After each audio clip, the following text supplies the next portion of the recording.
Now, hi there, and welcome to the Dreamy Historian. If you enjoy slow, quiet history without noise, stress, you're in the right place. This channel is about how people really lived, not just what they fought for, but what they endured. If that sounds like your kind of storytelling, feel free to like, subscribe, and get comfortable. We go slowly here. Tonight's episode is why you wouldn't survive a Viking winter. When we think of the Vikings, we often imagine ships, swords, and raids. But most of the time, they weren't fighting. They were just trying to stay warm. Far from the battlefield, Viking life was cold, damp, and full of quiet dangers, freezing nights, dwindling food, aching joints, and long stretches of darkness. This isn't a story of epic conquest. It's the story of trying to keep your toes from freezing off, of sealing your roof with moss, of eating dried fish for the fifth week in a row, and wondering if spring will come before your firewood runs out. So, if you're ready, settle in. Let's head north into the long, dark cold and see why you probably wouldn't survive a Viking winter. The title says it all. You wouldn't survive a Viking winter. But let's see exactly why. The moment autumn began to fade, the Norse knew what was coming. The cold wasn't a surprise. It was a yearly siege. In places like Norway, Iceland, and Sweden, winter defined the rhythm of life. And it came fast. By October, you'd already feel the change. The sheep were brought down from the high pastures. Fishing slowed to a halt. Boats were pulled ashore and stored, often flipped upside down or buried in snow for insulation. Grass turned brittle. Birds disappeared. The air stopped smelling like pine and earth, and instead carried the sharp scent of frost and smoke. From now until April, sometimes longer, life would shrink. Days would grow shorter, food would grow scarcer, and most things that made life even slightly comfortable would either be hidden away or slowly run out. Viking families lived in longhouses, but don't let the name fool you. These weren't grand halls for feasting and dancing, not for most people. A typical home was dark, low-ceilinged, and smoky. Walls were made of wood, or turf if trees were scarce. Thick beams ran across the ceiling, sometimes coated in soot. The smoke from the hearth didn't always have a chimney. It just leaked out through holes or cracks in the roof. Inside, there might be one central fire, possibly a stone hearth surrounded by ash. The fire had to be carefully maintained, often with peat if wood was limited. Letting the fire go out wasn't just an inconvenience. It was dangerous. Restarting it in the bitter cold was a nightmare, and matches didn't exist. You'd need to strike flint, catch a spark, and slowly build it up, all while freezing. The temperature inside? Slightly above freezing, if you were lucky. People wore thick wool, animal skins, and layered everything. Even indoors, you slept fully clothed. Blankets were made of fur, not because they looked rustic, but because that was all that worked. Winters in the Viking world weren't just cold. They were dark. In northern regions, daylight could last only a few hours. In Iceland during the deep of winter, the sun might rise around 11 a.m. and set before 3 p.m. Some days, you wouldn't see it at all. This wasn't the kind of gentle dimness you might imagine from cozy Scandinavian cabin photos. This was crushing, damp gray, and the darkness wasn't quiet. It creaked. It groaned. It sank into your bones. There were no lamps in the modern sense. People used tallow candles or small oil lamps, if they had them, both of which used precious animal fat or imported oil. Most homes had to make do with the firelight. As a result, evening activities were limited: mending clothes, telling stories, sharpening tools. Children sat close to their parents. People spoke quietly, and silence became normal. And then there was the food. By the time snow began falling, your entire winter diet had to already be stored. Hunting was unreliable. Foraging was impossible.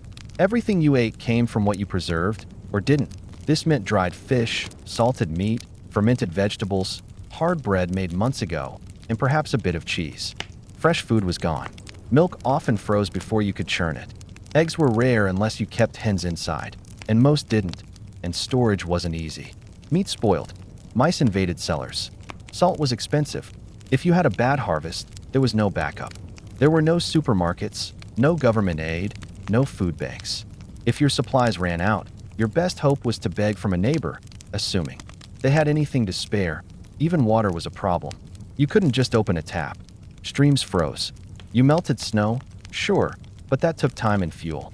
And time and fuel were the two things you never had enough of. So how did people survive? By preparing constantly. The rest of the year, spring, summer, and autumn, was a rush to gather enough to last through the cold. Every chore, every repair, every stitch, and every sock had to be finished before the snows came. Winter was not a season to get things done. It was a test of whether you'd prepared well enough before it arrived. Even the social structure reflected this. Elders were respected not just for wisdom, but for their ability to predict shortages or weather patterns. Stories were told not just for entertainment, but to pass on survival lessons. Children learned early how to mend, how to carry water, how to trap mice, because if they didn't help, someone might go without. There was no taking a day off. If your thatched roof started leaking, you had to fix it, even in a storm. If the firewood ran low, you had to go out and chop more, even in the snow. If someone got sick, you had to care for them, even if it meant spreading illness. Modern people wouldn't last, not because we're soft, but because the systems we rely on didn't exist. There were no thermostats, no dry socks waiting in drawers, no backup generators, no food delivery. Winter was long, miserable, and it didn't care how tired you were. And this was just the beginning. Surviving a Viking winter wasn't just about fire and food. It was also about layers. Because if you couldn't keep your body warm, even for a few hours, frostbite, illness, or exhaustion would find you. And unlike today, your closet didn't have dozens of options.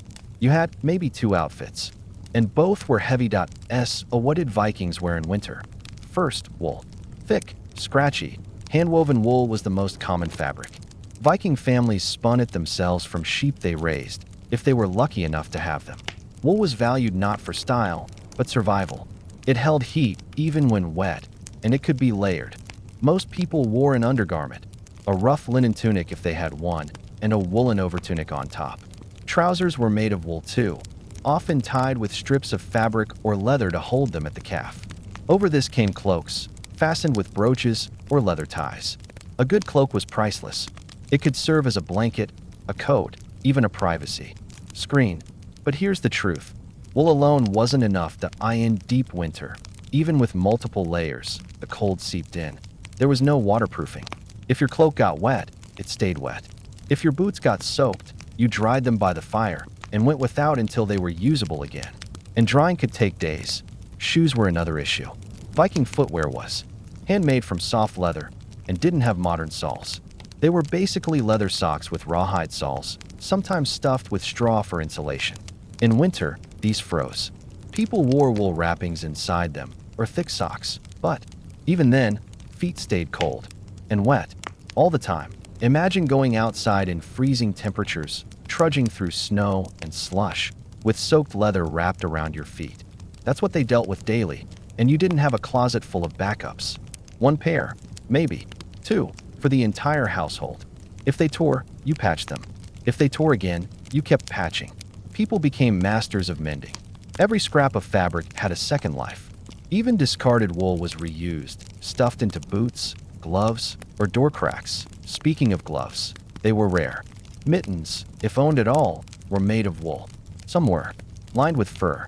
Most were not. Hands often remained uncovered unless doing heavy labor. And frostbite, common, especially for children and the elderly. Hats? Yes, absolutely. The Vikings weren't fools. Woolen caps and hoods were essential. Some wore fur-lined head coverings, often from fox or rabbit. These weren't fashion accessories. They were a matter of survival. But for all this, there was a limit to what clothing could do. If the fire died, or you had to work outside too long, or your clothes got wet, your body paid the price. Which brings us to something modern audiences forget. Vikings got sick. Often, cold didn't just mean discomfort. It meant illness. Coughs that never healed. Fingers that went numb and stayed numb. Lungs damaged from constant exposure to smoke and damp air. Even indoors, it was hard to stay warm. There was no insulation in walls, no glass in windows. Homes used animal hides or wooden shutters to cover openings, but air leaked through everything. Drafts were everywhere. Sleeping near the fire helped, but came with its own dangers. Smoke inhalation or accidental burns. Night. Families slept close together for warmth and safety. Children slept with parents or siblings. Even animals, like dogs or goats, might be brought inside to add body heat. It wasn't clean. It wasn't comfortable. But it was warmer. Clothing never dried fully. You couldn't leave clothes outside to air. They'd freeze. You couldn't dry them quickly inside. They'd smoke or catch fire. So most people lived with a constant dampness in their sleeves, their shoes, even their bedding. And when everything smelled of smoke, sweat, and mold, you got used to it. Laundry? Rare. Water was too cold, and soap was expensive. Clothes were brushed off, sometimes frozen to kill fleas, and worn again. The idea of changing into something fresh each day simply didn't exist.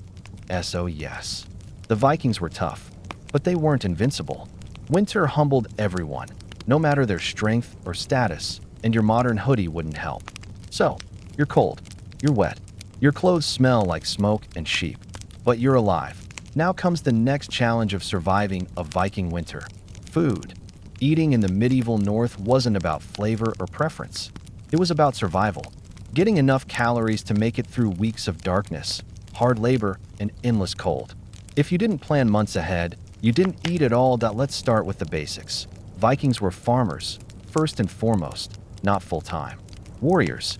Every summer and fall, families worked tirelessly to harvest crops and preserve food for the long winter ahead. There were no grocery stores, no imports. Everything had to come from your own land, animals, or local trade. The most important staples: grain, barley, rye, oats, root vegetables, turnips, carrots, onions, dairy products, milk, butter, cheese, salted or dried meat/fish. The problem: freshness didn't last. Fresh milk? Gone by early autumn unless you had goats still producing. Fruits and greens?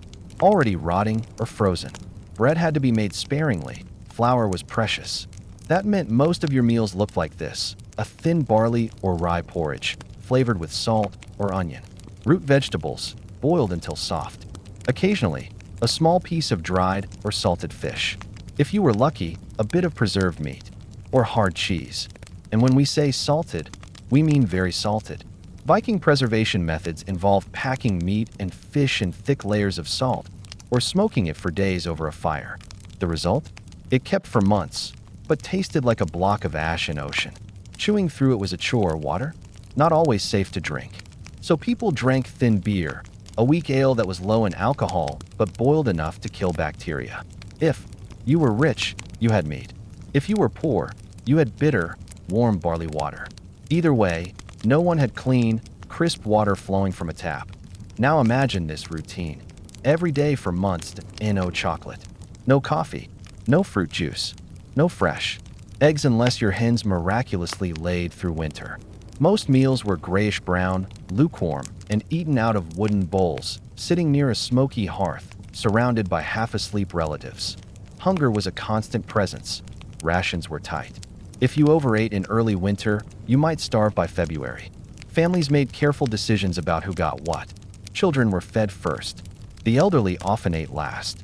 And when food ran low, people turned to anything edible: tree bark, boiled moss, even old animal hides softened and chewed like jerky. It gets worse if your preservation methods failed, if mold set in, or vermin got to your stores. There was no backup, no emergency shipment. You either borrowed from neighbors, who likely didn't have extra, or you went hungry. Hunting, possible, but unreliable. In the harshest winters, game was scarce. Snow covered everything, and the cold made travel dangerous. Traps froze shut. Bows lost tension. Even skilled hunters came home empty-handed. And let's be honest, not everyone was a skilled hunter. Fishing through ice was another option, if you lived near water and it wasn't frozen solid. But the effort required just to keep holes open and gear functional often outweighed the payoff. One semi-reliable food source was fermented or buried food. Things like fermented fish, old curdled milk, or preserved root mash. These smelled and tasted terrible, but delivered calories. In fact, Viking archaeological sites show that fermentation was key to surviving winter in the far north. And yet, there were rare bright spots: feasts. On special days, a birth, a solstice, a wedding, families might break into the best parts of their stores. You'd get real meat, butter, honey if you had it, mead that burned going down, For one night, everyone would eat well and laugh and warm their bones near the fire. But afterward, it was back to salted fish, boiled barley, and cold root stew. Modern people wouldn't last a week. Most of us are used to constant variety, hot meals, fresh produce, fast delivery. The Viking diet was repetitive, bland, and survival-focused. You didn't eat for pleasure. You ate to stay alive. And if your appetite's already gone, we haven't even mentioned the toilets yet. You've made it through a bitter day. Your stomach's half full of salt stew and oat mash. Now, time to rest. Or try to. But don't get too comfortable. Viking homes weren't built for comfort. They were built to not collapse under snowed outlets. Start with what your winter shelter would actually be. A longhouse. Imagine a rectangular wooden structure, maybe 20 to 30 meters long, low to the ground with steep thatched or turf-covered roofs to let snow slide off. The walls were made from wooden planks, sometimes packed with clay, mud, or dung to seal cracks. Inside, no insulation, no privacy, and very little light. The central hearth, an open fire pit running the length of the room, was the heart of the home. It provided the only real heat source. Above it, smoke drifted up toward a hole in the roof, but not all of it escaped. Most of it hung in the air like a low fog, coating everything in soot. You didn't breathe fresh air indoors. You breathed warm smoke, mixed with the scent of sweat, livestock, wet wool, and sometimes rotting fish. How many people lived here? It varied. A small longhouse might hold a single family. A large one, 20 to 30 people, plus servants, elderly, relatives, and often animals. Cows, goats, and chickens were sometimes kept inside during the coldest months, not out of kindness, but because their body heat helped warm the space. The floors were packed earth. If you were lucky, straw or old animal skins covered part of it. Everyone slept on benches along the walls, or on low raised platforms of wood or stone. Bedding? Maybe a wool blanket, a fur if you were wealthy, and your own body heat. You never fully warmed up. The fire helped, but the heat never reached the far corners. It was always a battle between staying close enough to the fire to stay warm and far enough away to avoid coughing from the smoke that at night. The longhouse turned silent and tense. No one moved much. Firewood was precious. You'd let the fire die down and rely on stored warmth from the structure and people inside. If someone had to go outside to relieve themselves, that was a minor crisis. You'd wrap yourself in layers, step into the freezing dark, and hope not to slip on ice or get lost in a snowstorm just meters from your door. And what about vermin? Rats and mice were a constant nuisance, drawn by stored grain, crumbs, and livestock. Insects weren't as bad in winter, but fleas and lice, oh, they thrived. You shared your bed with them. Scratching was part of daily life. Hygiene was minimal. You didn't bathe during winter unless you had access to a bathhouse, and most didn't. Instead, you wiped with straw, scraped with knives, and tried to ignore the smell. Now imagine this. You've worked all day hauling wood, cutting ice, tending to animals. Your boots are wet, your fingers numb. You step inside your longhouse, coughing from the smoke. You find your place on the bench, pull your rough wool blanket over your shoulders, and try to sleep next to a snoring cousin and a loudly chewing goat. You dream of warm beds and quiet rooms. But you wake up to a rooster stepping on your face, and the cold bite of morning air creeping in through the walls. Still think you'd make it through a Viking winter? We're only just getting started. If you somehow survived the first few months of a Viking winter, enduring the bitter cold, constant hunger, choking smoke, and brutal labor, congratulations. But don't relax yet, because the real danger hasn't even started. You see, in the Viking Age, getting sick, injured, or simply unlucky could be just as deadly as starvation or frostbite. In fact, sickness was one of the most silent and persistent killers of the Norse world.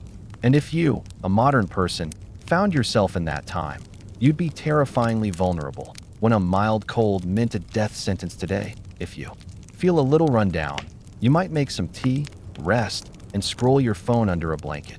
But back then, even a minor fever or cough could spiral into a fatal illness. There were no thermometers, no antibiotics, no germ theory. No one could tell if your chills and aches were from a common cold or the onset of pneumonia. People blamed sickness on bad air, evil spirits, or imbalances in the body. Not bacteria or viruses, If you got a fever in winter, you didn't just suffer in bed. You still had to walk, hunt, chop wood, and do chores. Staying in bed might mean freezing, because the fire was far away and your bed was a straw mat on a dirt floor. And since Viking families all lived together in one smoky, crowded longhouse, if one person caught something contagious, everyone did. If you got hurt, you were on your own. Let's say you were out chopping firewood and the axe slipped. Deep gash in your leg or hand. What now? There was no hospital. Someone might pour cold water over the wound. If you were lucky, an old cloth could be tied around it. But the cloth probably wasn't clean. The water probably wasn't safe. You could develop a fever within hours, and the wound might start to smell, ooze, and swell. There was no antiseptic, no painkillers, no antibiotics. The infection could enter your bloodstream and cause sepsis, a full body, often fatal infection. And if you broke a bone, the best you could hope for was someone binding it with a stick or splint. But it was unlikely to heal correctly. Many people lived with lifelong pain, deformities, or partial disability. Some never walked again. Others just didn't survive. The cold itself could kill you. The environment didn't forgive mistakes. Every hour outdoors was a gamble. Frostbite, when body tissue freezes, was a common hazard. Fingers, toes, ears, and noses were often the first to go. Blood stopped circulating, skin turned black, and the flesh died. If you didn't remove it in time, it could lead to deadly infections. Even worse, hypothermia. Your body loses heat faster than it can produce it. You start to shiver uncontrollably. Then the shivering stops. You become sluggish, confused, sleepy, then unconscious. If you fell asleep outside or near a drafty door, you might never wake up again. Herbs helped. Sometimes there were no doctors as we know them today. Medical knowledge was passed down orally, often by older women known for their healing skills. These folk healers used herbs and natural remedies, sometimes effective, sometimes superstitious. Honey could help clean wounds. Some herbs might reduce inflammation or ease pain. Hot poultices were applied to swollen joints. Sometimes they worked, but in many cases, the treatment was little more than hope. Rituals and prayers were part of the healing process. Burning herbs, chanting, or invoking gods. These helped soothe the spirit, but not necessarily the body. Death was normal. Winter claimed many lives, and no one was shocked when it did. Children, elders, pregnant women. They were especially vulnerable. Childbirth was often fatal. So, was childbirth in the dark, smoke-filled corner of a freezing house. Hunters went out into the woods and never came back. Someone developed a cough and just never recovered. When the ground was too frozen for burial, bodies were stored in sheds, snowbanks, or even left inside wrapped in cloth. In some places, families waited until spring to perform proper funerals. That if someone died in your home, it wasn't the end of your day. You still had to protect the body from animals, rodents, and decay. You might sleep next to it. You might try to keep it warm, not out of denial, but to prevent it from stiffening before you could bury it. Mental collapse. The final threat. Even if you had physical strength and health, winter tested your spirit. Imagine being sick and knowing there was no help. You couldn't call a doctor. You couldn't drive to a pharmacy. All you could do was wait. Wait and hope it passed. Or didn't. That kind of helplessness broke people. And remember, you're surrounded by cold, darkness, and death. Family members dying next to you. Children crying for food. Your own body aching, coughing, struggling to breathe. Mental health wasn't a concept. There were no words for trauma, anxiety, or depression, but they existed. People wept silently. Others became angry, withdrawn, or resigned. Some simply gave up. In Viking winter, survival wasn't just about muscle. It was about willpower. If your mind gave out before your body, you were already gone. The quiet horror of a Viking death didn't always come screaming. Sometimes, it came quietly. A slow fever, a sore throat, a swelling that wouldn't go down. One bad night where you shivered so long, your lips turned blue. One small wound that wouldn't close. One cut of meat that made your stomach churn. You might lie there, listening to the fire crackle, while the snow outside swallowed the world in silence. And then, nothing. This is why surviving a Viking winter wasn't just a matter of strength, skill, or luck. You needed all of that, and more. You needed endurance, awareness, resilience, and above all, You needed to avoid that one unlucky moment, because in those long, frozen months, even a common cold could be the end. If you've made it this far into a Viking winter, you've already survived cold winds, sickness, and possible injury. But now you face another danger, one that surrounds you day and night. The longhouse itself, what was supposed to be shelter, could slowly drain your strength, your health, and your spirit. The Viking longhouse, dark, crowded, smoky, and noisy, was as much a prison as it was protection. And if you think you could just wait out the winter inside, comfortably curled by the fire, you're in for a brutal awakening. Point one room. One fire. 20 people. The typical Viking longhouse was a single, elongated room built from timber, stone, or turf, around 20 to 30 meters long. Inside, everything happened in one space. Cooking, eating, sleeping, talking, healing, even dying. There were no walls or private corners.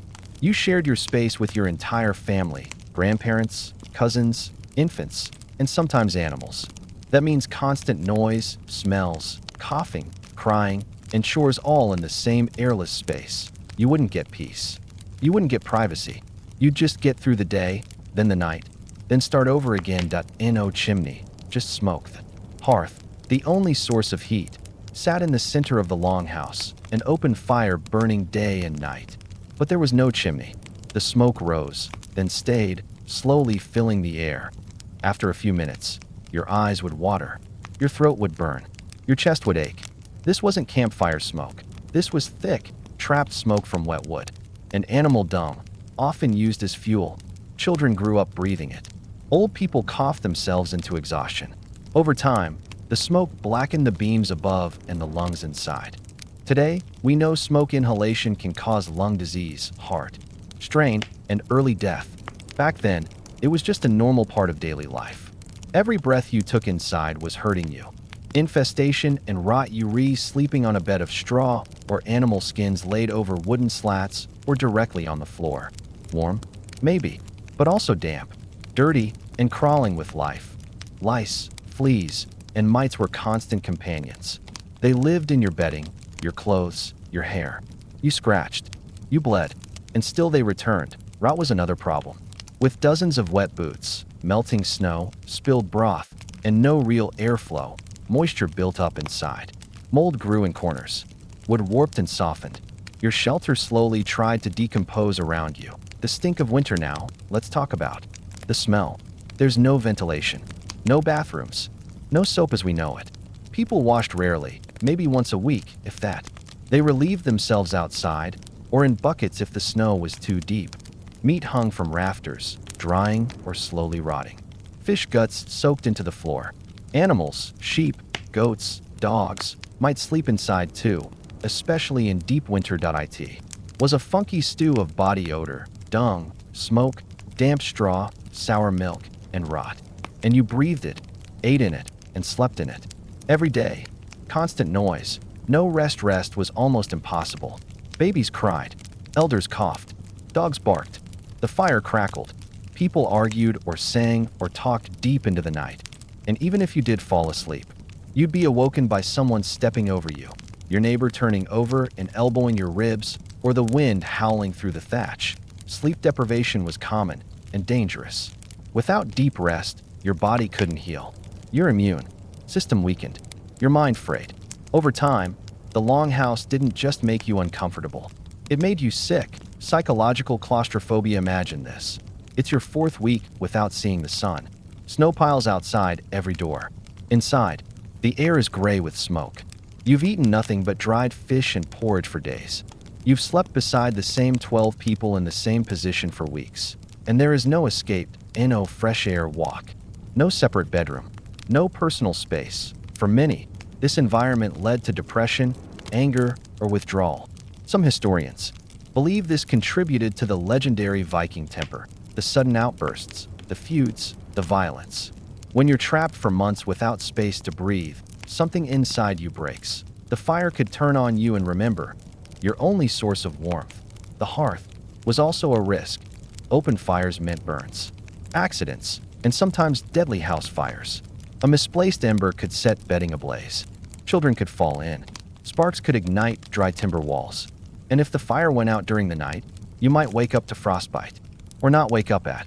All.so you watched it constantly. Fed it, feared it, and relied on it. Because without it, the longhouse became an icebox. Disease spread like fire. When one person got sick, it never stayed just with them. A cough in the night became 3 coughs by morning. A fever became a family-wide outbreak. The longhouse was a perfect breeding ground for illness. Crowded, closed, and damp. Today, we'd call it a public health disaster. Back then, it was the only option. You didn't isolate the sick. You couldn't. So you all got sick together. And some didn't recover. A home that wore you down to survive inside a Viking longhouse wasn't just about warmth. It was about endurance, of lungs, of patience, of sheer mental will. The house protected you from wolves and wind. But it damaged you from within. Each day, the smoke clouded your breath. The damp settled in your bones. The crowd chipped at your peace.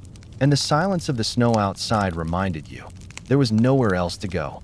This wasn't a cabin retreat. It was survival, trapped inside 4 dark walls. By the time February arrived, something strange began to happen inside you. It wasn't just the cold anymore, or the smoke in your lungs, or the aching in your joints. It was hunger, not the kind you feel when you miss lunch. No, this was deeper. It sat quietly in your belly, whispering all day and gnawing at your ribs at night. It slowed your hands, dulled your thoughts, and made every task feel like dragging your body through wet snow. For the average Viking, this was expected.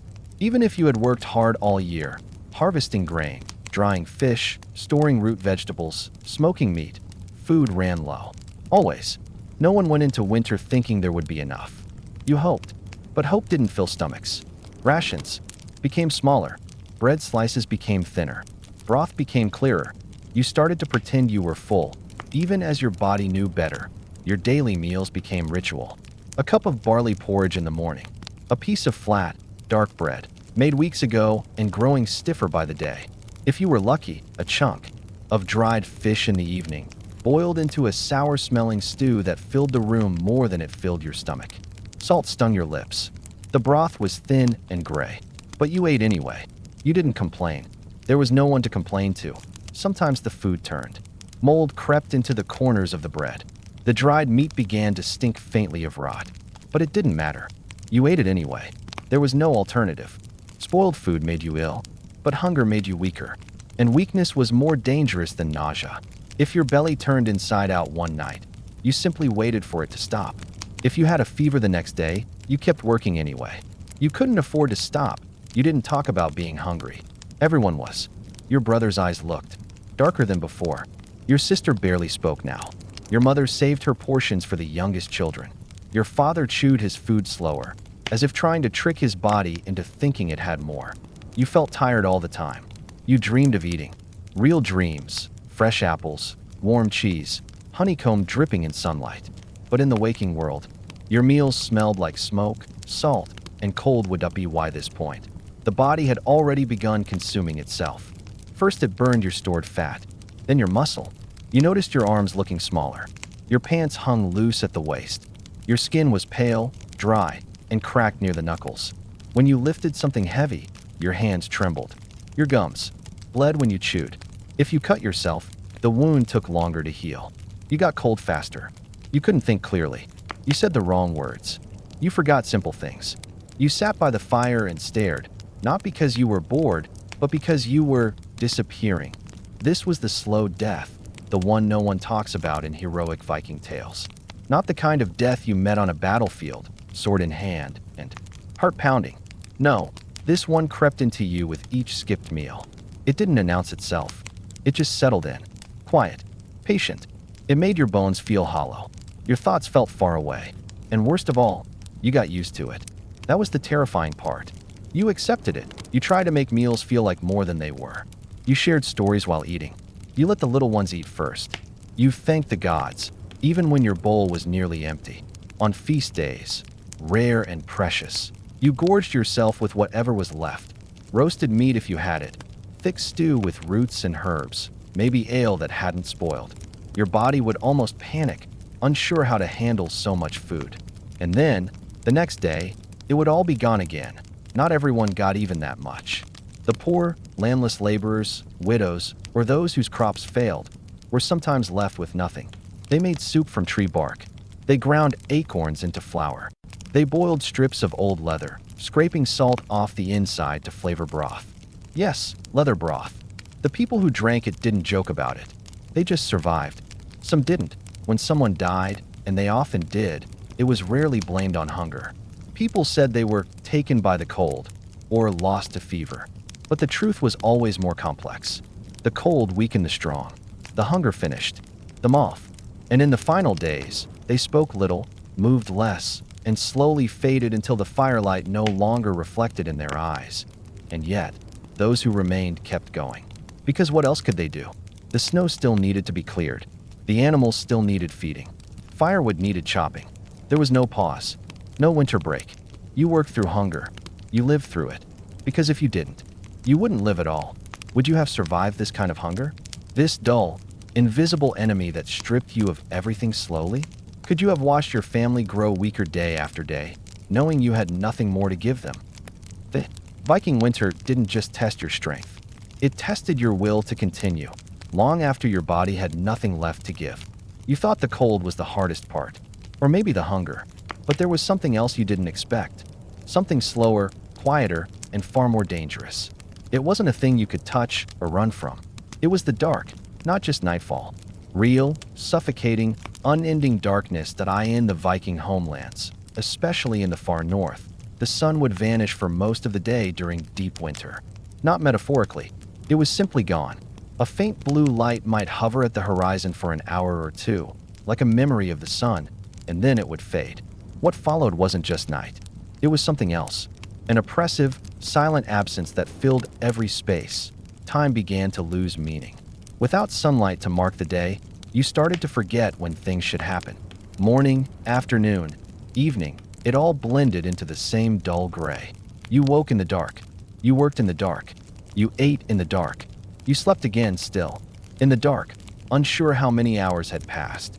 Days blurred together like wet ink on old parchment. People lit fires and oil lamps, but those gave off only a flicker of warmth. Shadows stretched and danced along the walls, turning every corner into a place your eyes couldn't trust. The glow of fire made your face look older in its light, hollow-cheeked and distant. Smoke coiled above you. Sometimes you couldn't tell if it was day or night at all. You just existed, wrapped in furs, surrounded by the smell of wood, wet wool, and stale air. Outside, it was worse. The snow reflected no light. The trees stood silent and dark, coated in ice. The wind had no mercy. You walked only when needed. To feed animals, fetch water, or check traps. Your torch flickered as you moved, and behind it, nothing but blackness. It felt like walking into a cave with no end. Every sound seemed louder. The crunch of snow, the snap of a twig, your own breath. Even the animals went quiet. Birds disappeared. Wolves howled from far away, carried by wind across the ice. You didn't answer. You just hurried back. Inside the longhouse, everyone stayed close. There was comfort in company, but also tension. People spoke softly, conserving energy. Children played less. Elders sat in silence, staring into the fire as if trying to remember a time when the world was warm and full of light. You watched them sometimes and wondered, would I grow old here? Or would the dark swallow me first? Your dreams changed, too. They grew strange. You dreamed of light. Yes, warm sunlight on your face, the sound of birds, green trees. But you also dreamed of falling, of endless corridors made of ice, of faces you couldn't see. You woke with your heart racing, unsure if the nightmare had ended or simply moved into the waking world. Sometimes you kept your eyes closed, pretending there was still light outside. People said things in the dark, strange things. They whispered about the old spirits, the landwalkers, the frost demons, the hungry ones that came when light abandoned the earth. Some believed the long night was a punishment. Others thought it was a test. A few believed it was simply nature, cold and indifferent. But all of them, even the ones who laughed it off during summer, felt something heavy in winter. A silence that pressed against the chest. An emptiness that seeped into the bones. It wasn't superstition. It was survival, scraped thin. And the mind didn't always endure. Some nights, you caught someone talking to themselves, or laughing at nothing. Once, an old man began walking out into the snow barefoot, claiming he saw the sun rising. He died before they found him. Another woman sat by the hearth for hours, staring at the same spot on the wall. When someone asked her what she was doing, she simply replied, "Waiting." For what? She didn't say. You began to understand what winter really meant here. It wasn't just about firewood or food or warm clothing. It was about holding on to yourself, to your thoughts, to your sense of time and reason. Because the season didn't just try to kill your body. It tried to wear down your soul. Slowly, quietly, you started counting things. Not out loud, just in your head. How many bites were left in your meal? How many pieces of wood in the stack? How many days until the next full moon? You stared at icicles on the eaves and tried to remember how many winters you'd lived through, and how many more you could take. You told yourself stories. You recited things you knew by heart. Anything to mark the passing time. Then, one morning, something changed. You woke, and through the small cracks in the wall, you saw a hint of color. Not the usual dull gray, but actual light, a pale orange. Faint, soft, like a candle on the horizon. You stood slowly. Others noticed it too. A child pointed. Someone whispered, "It's back." The sun hadn't risen fully, but it was trying. And just like that, the world seemed to take one small breath again. Not warmth, not yet, but the beginning of something. The promise of spring, buried beneath months of snow and silence. You exhaled, and your breath fogged the air in front of you. But this time, you smiled. You had made it one day further. And in a Viking winter, that alone was a small miracle. So, you've made it this far. Through the hunger, through the sickness, through the dark. Maybe you're thinking you're getting the hang of surviving a Viking winter. But you're not in the clear. Not even close. Because the place you've called shelter, your refuge from the snow, the wind, and the blackness, isn't exactly what it seems. The longhouse, with its thick wooden beams and slanted thatched roof, is not a fortress. It's not a cocoon of warmth. It's not safe. It's barely enough, you might think. There's a fire, so there's heat. But that's where you'd be wrong. Yes, there's a fire. A long, narrow hearth dug into the center of the earthen floor, stretching from one end of the house to the other. It smolders and crackles, and it burns almost all day. But the warmth it gives, it only travels a few feet in any direction. Sit too far, and your breath still fogs. Sit too close, and your skin dries and cracks. The smoke doesn't rise politely up a chimney, either, because there isn't one. It coils thick and slow through the room before escaping through gaps in the roof beams. That's by design. A chimney would pull too much heat out. Instead, the smoke is allowed to linger, trapped in the rafters, curling into your eyes and lungs. The first time you inhale deeply, you choke. The back of your throat stings. You blink rapidly. Everything smells of soot, your clothes, your hair, the fur blanket you sleep under. And there is no escape. Everyone inside coughs. Infants cry from the sting. Older folks breathe shallowly, having lived through decades of this. Some families build a crude loft above the fire to dry meat or herbs, or simply to sleep closer to the heat. But that's where the smoke is thickest. So you must choose. Breathe or freeze. Pick one. The walls of the longhouse are made from wood, logs, or sometimes wattle and daub. But what isn't perfect insulation? Wind still finds its way through the cracks. The cold radiates up from the ground, through your soles. You sleep on raised platforms, maybe covered in straw or animal skins, but your nose still turns red in the night. If you're lucky, your blanket is made of wool. If you're not, it's made of rough linen or nothing. Then there's the space. It isn't just you and your family. It's also your animals, at least the most valuable ones. Cows, goats, pigs. They're brought in for the winter to keep them alive. Their body heat contributes a little warmth, but they also bring filth, and sound, and smell. The scent of dung and sweat and wet fur never leaves the room. You grow used to it, or you stop noticing it, but it never goes away. Some nights you wake to a goat bleeding in the corner or a pig shifting its weight. Other nights, you wake because someone is coughing again, or groaning from fever, or whispering to themselves in a dream. You don't get restful sleep in a longhouse. You get interrupted sleep, shallow and haunted, and privacy? Forget it. Every moment is shared. You eat, sleep, relieve yourself, and argue in front of everyone else. A family of 10 might share a space the size of a modern living room. Add animals, food storage, tools, and a few guests, and the air becomes thick, not with warmth, but with tension. Children cry. Parents mutter. Old men complain about the ache in their bones. Someone knocks over a bucket of water. Someone else burns their hand on the fire. You try to stay still, invisible, unnoticed. But in the longhouse, everyone is seen. Food is cooked right over the fire, usually boiled in a cauldron, because baking is a luxury and roasting wastes too much fuel. You eat stews made from dried beans, root vegetables, dried fish, or leftover meat. If there's any meat at all, bread is rare and coarse. Salt is precious. Water sometimes has to be thawed from ice. You sip it carefully because it's cold and your teeth hurt. Every single thing is harder in the longhouse. You think of it as protection, and in a way, it is. It keeps out the worst of the snow and wind. But it's also a pressure cooker. Of bodies, of emotions, of silence. Days blur together here. You begin to forget what outside smells like. You begin to forget what your own voice sounds like when no one is listening. You stop asking what day it is. And then there are the fights. Small arguments over food, or space, or chores, build slowly over weeks. Voices rise. A slap, a shove, a door slammed, not that it shuts tight. Someone storms outside, barefoot, just to breathe fresh air. 10 minutes later, they're back in tears, begging to come in before frostbite sets in. Old wounds reopen in winter. Grudges from last year bubble back up. Family tensions that had simmered during the busy seasons now have nowhere to hide. There is no room for secrets in a one-room house. And above it all, the fire still burns. A thin thread of life in the middle of darkness. Someone always has to tend it. Let it go out, and you risk death. The coals must be banked at night, kept under ash. You wake up groggy, stumble toward it, poke it with a stick, feed it small twigs, blow gently. The fire comes back, sometimes. Other times, it doesn't.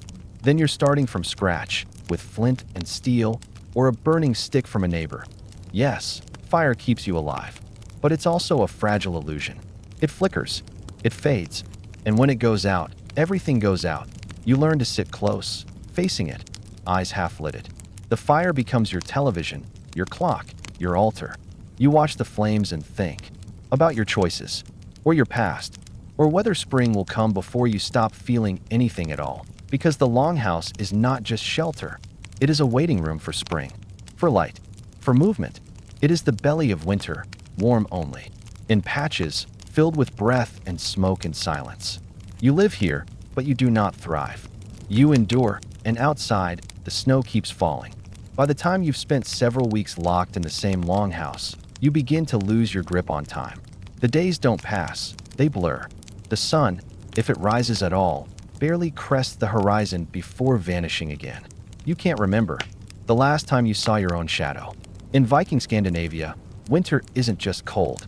It's dark, unnaturally dark, that if you're living in a region like northern Norway or Iceland, the sun disappears for weeks, sometimes even months.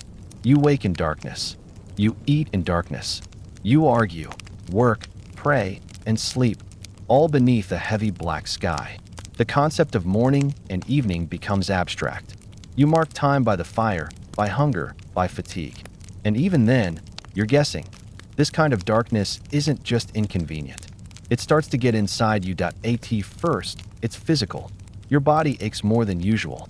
Your skin cracks. Your joints stiffen. The cold creeps in, but it's the lack of light that begins to unmake you.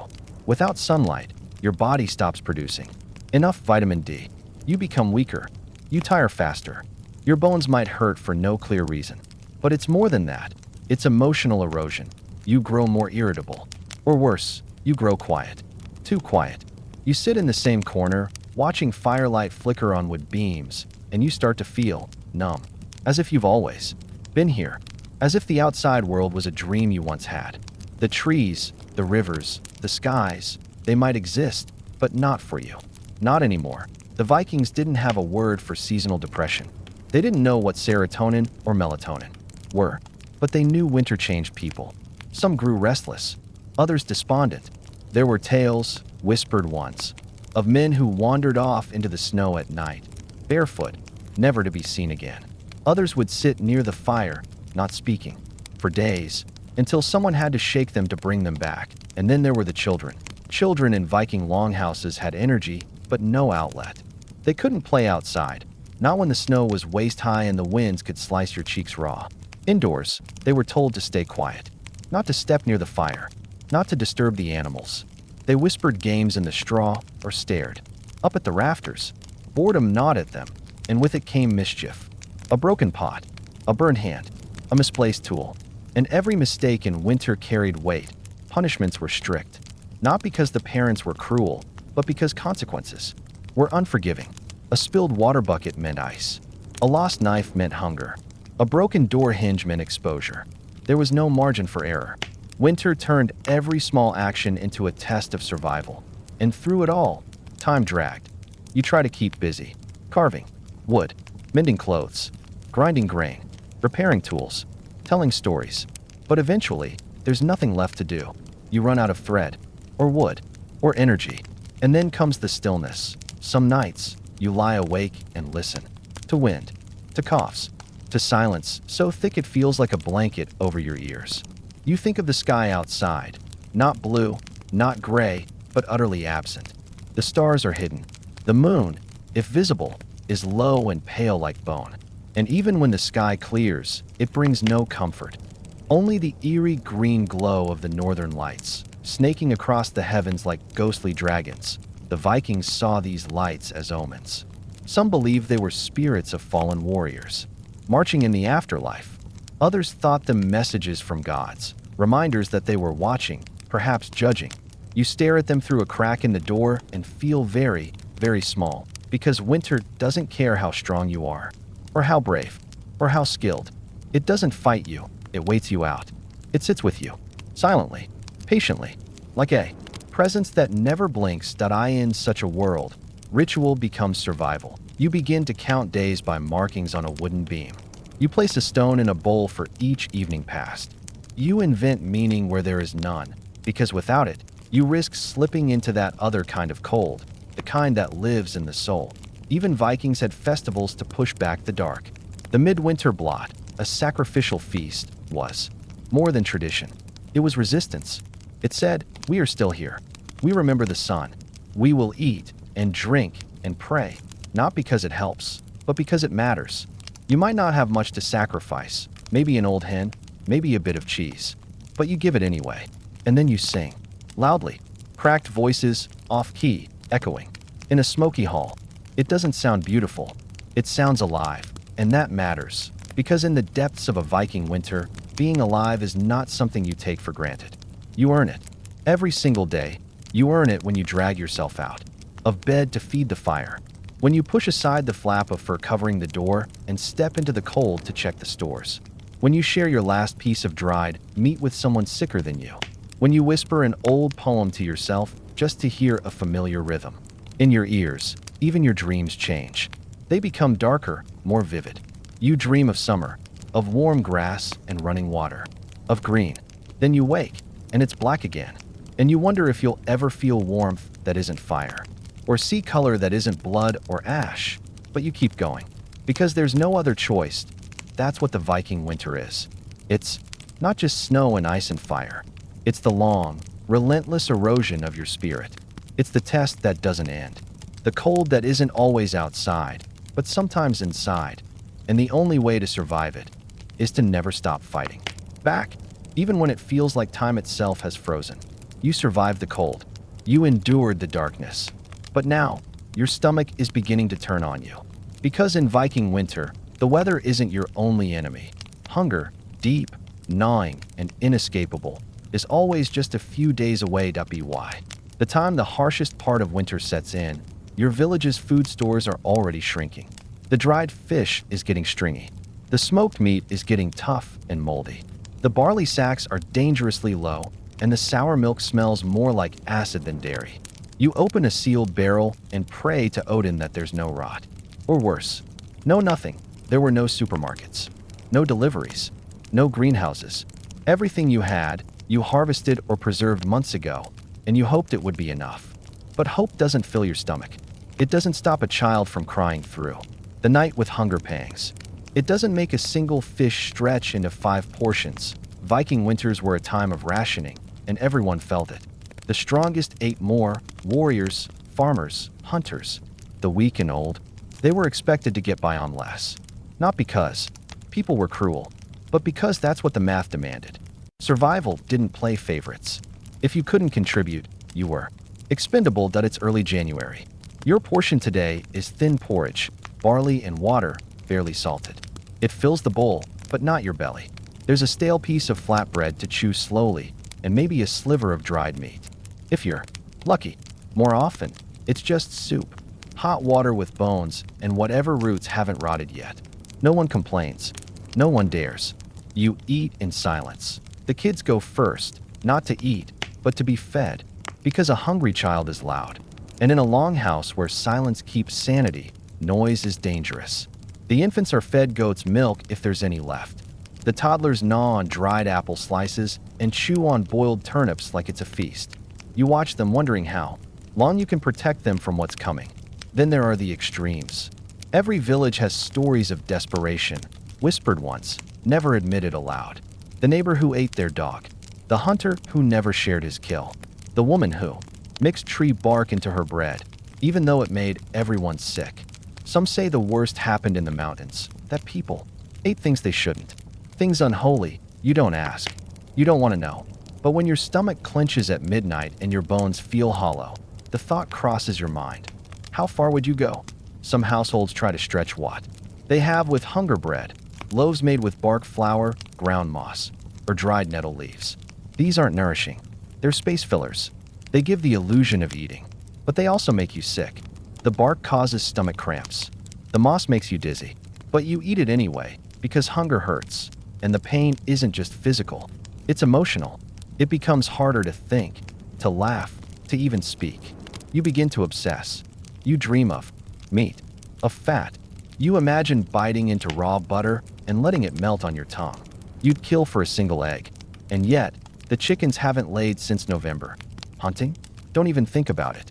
In this season, the forests are empty. The deer have migrated or starved. The birds are long gone. All that remains are wolves. And they're hunting too. If you venture out with your spear, you're more likely to become prey than predator. Fishing? Only if the ice is thin enough to break, and that's dangerous. Ice cracks without warning. The sea swallows whole. One false step and you'll vanish under the surface. And even if you catch something, it's probably tiny. Barely enough to split. Maybe not worth the frostbite. So you stay inside and pray. The stores last. Distract yourself. You chew on bones. Not for meat. There is none. You chew them to keep your jaw moving, to trick your brain. You boil them again and again, trying to draw out the last bit of flavor. The broth is cloudy. The smell is comforting. But it's not food. Then someone gets sick. Maybe a child. Maybe your spouse. They stop eating. You should feel panic. But instead, a dark thought creeps in. One less mouth to feed. You hate yourself for thinking it. But it lingers. And you're not alone. In the darkest winters, it wasn't uncommon for Viking families to make brutal choices. To give more to the strong. To give less to the sick. To let go. The survival of the household meant thinking in terms of the group, not the individual. And in that calculus, compassion sometimes died. Still, there were moments of grace. A neighbor shares a lump of goat cheese they'd hidden behind the hay. A visiting trader leaves a sack of dried peas in return for an old axe head. A traveling skald sings stories that take your mind off your stomach. Someone finds a buried jar of fermented herring from the last harvest. Disgusting, but edible. And when Yule comes, midwinter solstice, the entire village gathers what little they have. They make a feast from scraps. The best meat is offered to the gods. The rest is shared. You eat slowly, reverently. You taste each bite like it's sacred. For one night, you pretend it's enough. You drink weak ale and laugh more than you should. You sing until your throat burns. You light candles made from rancid tallow and dance as if the world isn't freezing just beyond the walls. And in that moment, however brief, you remember what it means to be human. But when the sun rises or doesn't, the dream ends, the hunger returns. The rations thin out. The children grow quieter. The air becomes colder, and still you endure, because that's what Viking winter is. It's not just a season. It's a test of your body, of your will, of your ability to suffer and still wake up the next day. When you bite into bark and call it bread, when you split the last dried fish 5 ways, when you feed your neighbor's child before your own, that's when you know you've become a Viking. Not because you raided, or sailed, or fought, but because you survived. It's the middle of the Viking winter. You've survived weeks of freezing winds, rotten food, bone-deep exhaustion, and the quiet terror of knowing that every night, the cold could steal the breath from your chest. But now, you face a different kind of threat, a more subtle, suffocating kind, the smoke. Fire is the one thing that stands between you and freezing to death. But it's also the very thing that could kill you slowly. The longhouse you live in is built from timber and turf, with thick walls and a roof made of thatch. It's meant to trap heat and block out snow, but it also traps everything else, including the thick, bitter smoke that billows from the open hearth at the center of the room. There's no chimney, no vent system, no airflow design, just an open hole in the roof, if you're lucky, which may or may not be plugged with snow or covered by animal hide to keep out the wind. Smoke rises and hangs in the air like a gray fog. It stings your eyes. It clogs your lungs. You cough in. You sleep. You wake up with a dry, bitter taste in your throat. Your face and hands are stained with soot. You stop noticing it, not because it's gone, but because you're numb to it. You can't build a bigger fire. That would help warm the longhouse, but it would also fill it with deadly fumes. Children and elders are especially vulnerable. More than one Viking child didn't survive the winter, not from the cold itself, but from asphyxiation. But what choice did families have? The fire has to burn.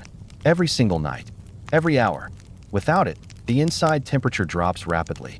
You can feel it in your bones the moment the flame flickers low, a sudden rush of cold that reminds you how thin the barrier between life and death really is. You huddle close. The entire family sleeps side by side on straw mattresses or old animal pelts spread across the packed dirt floor. The straw is itchy. It attracts bugs. And if it catches fire, that's the end. No time to escape. The fire can move faster then. You can blink, and once the roof catches, it's over.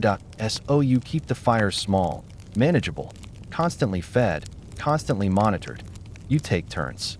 Someone must always be awake, even in the dead of night. You add logs slowly.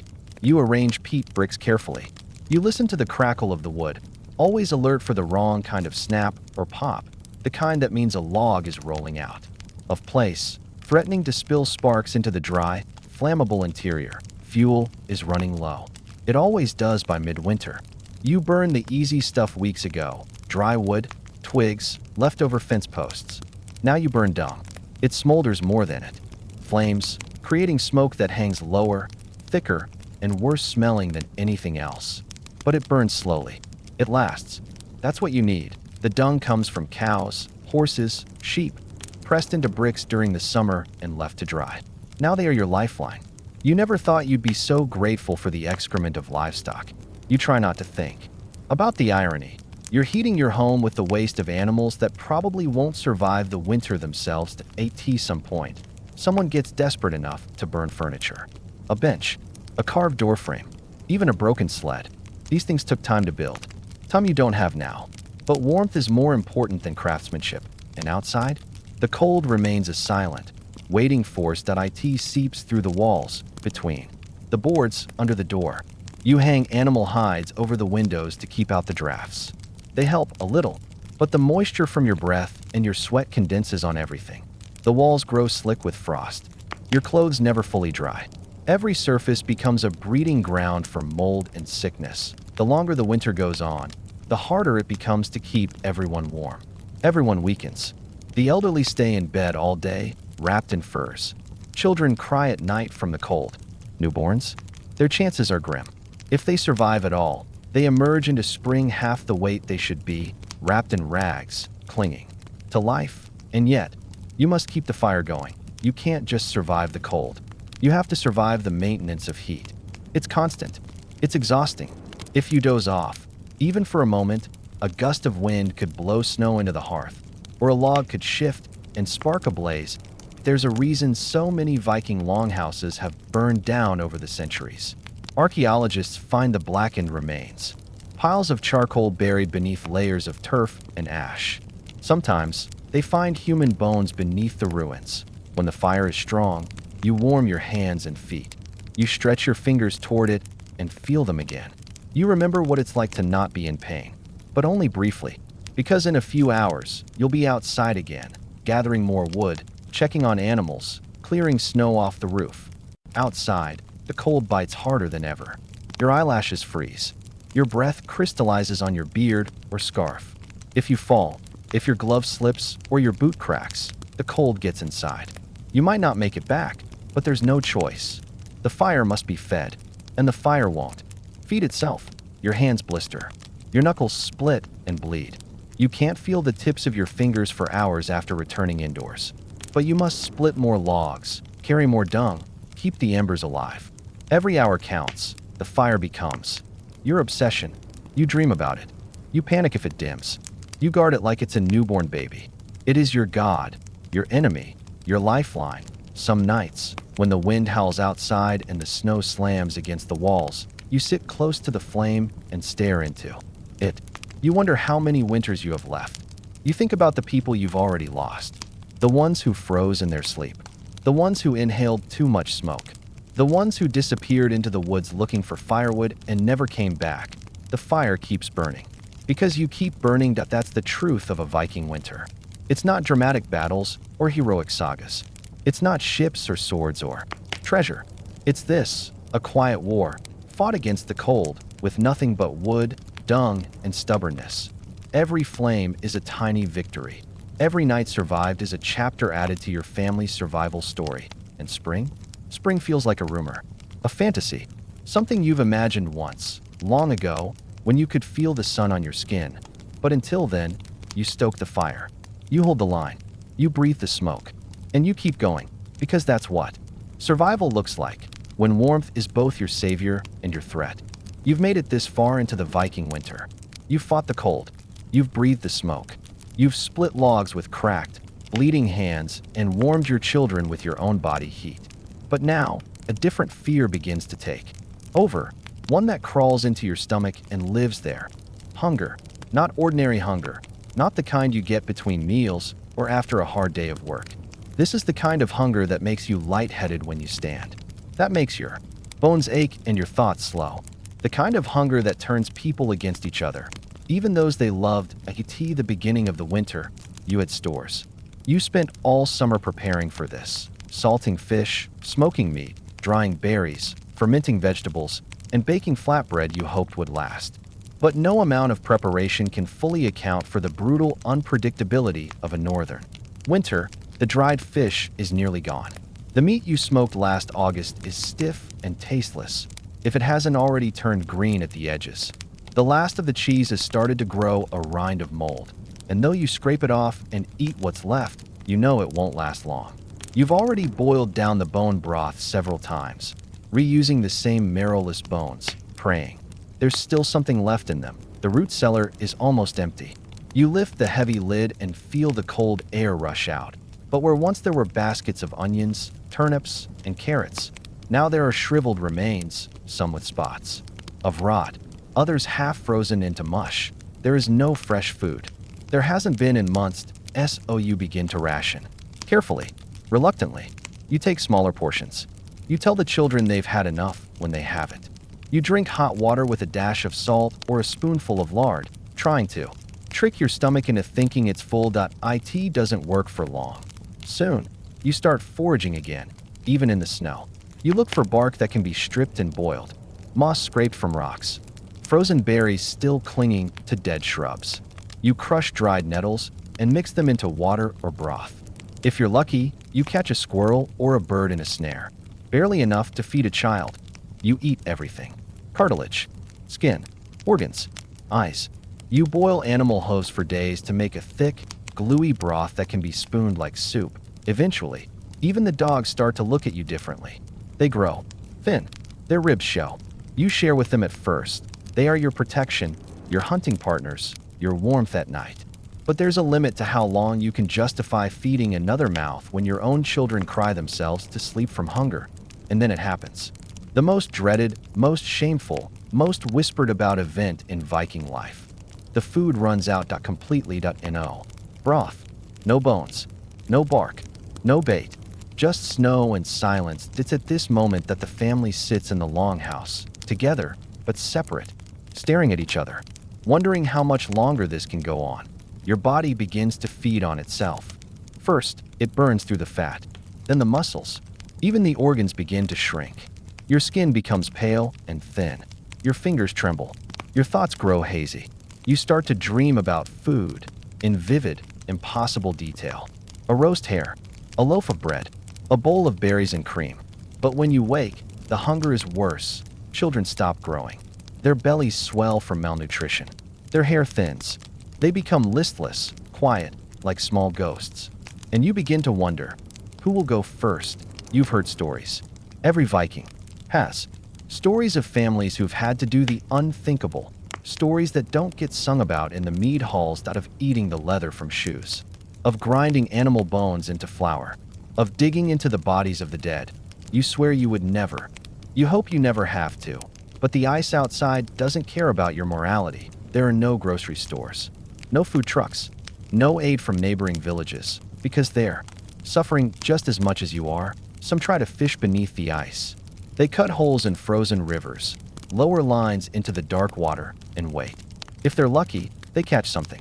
If not, they just lose more body heat and hope. You begin to notice the older family members eating less. Not because they aren't hungry, but because they're trying to make sure the younger ones survive. A grandmother gives her meal to a baby. A father pretends he's full when he hasn't eaten in 2 days. Then there are the wolves. Hunger brings them too. Lean and desperate, they circle the edges of the settlement, drawn by the scent of weakness. You hear them at night. You imagine them watching from the trees as you stumble through the snow, weaker each day. This is starvation. This is what breaks most people. Not the blizzards, not the smoke, not the darkness, but the slow, steady drain of hope that comes when you realize the earth is empty and you are, too. Still, the Vikings had rituals for this. Prayers, sacrifices, small gestures to try to summon the favor of gods or ancestors. A piece of bread tossed into the fire, a bit of dried meat buried under a stone. You make these offerings too, even if you don't believe. Because belief costs nothing, and desperation demands everything. And then, one day, something shifts. You see the first drip of meltwater from the edge of the roof. It doesn't mean spring is here. Not yet, but it means the end might be near. Until then, you wait. You chew dried leather. You feed on memory. You survive in silence. Because the Viking winter isn't loud. It doesn't shout or stab. It just waits until you run out of strength or food or both. You might assume that after long days of labor, suffering, and starvation, at least sleep would come easily. That after shivering through the cold and barely surviving on a thin broth of boiled bark and lard, your body would collapse into rest. But the Viking winter is cruel. It denies even that. In the longhouse, nighttime is long, not just in hours, but in experience. In January, the sun might rise at 10 in the morning and disappear by 3 in the afternoon. That's 19 hours of night. But night doesn't mean silence or peace. It means trouble. Sleep is light and broken. You lie on straw or hay, or maybe even bare wood if the bedding's run out. The straw smells of animals. Because the livestock are kept inside during the coldest months, their warmth the only thing preventing the house from becoming a tomb of ice. You sleep beside pigs, chickens, goats, and your family. All of you packed tightly into a smoky space with no real ventilation. You cough as you sleep. Sometimes the coughing wakes others, who cough in turn, until the whole house seems to tremble, with the sound of lungs struggling to breathe through smoke and cold. And there are no beds, not like you know them. The lucky might have wooden frames stuffed with moss or wool, but most simply lay down on a mat or pile of hides. The air inside. The longhouse is thick, warmer than outside, yes, but heavy with sweat, smoke, dung, and breath, and the darkness.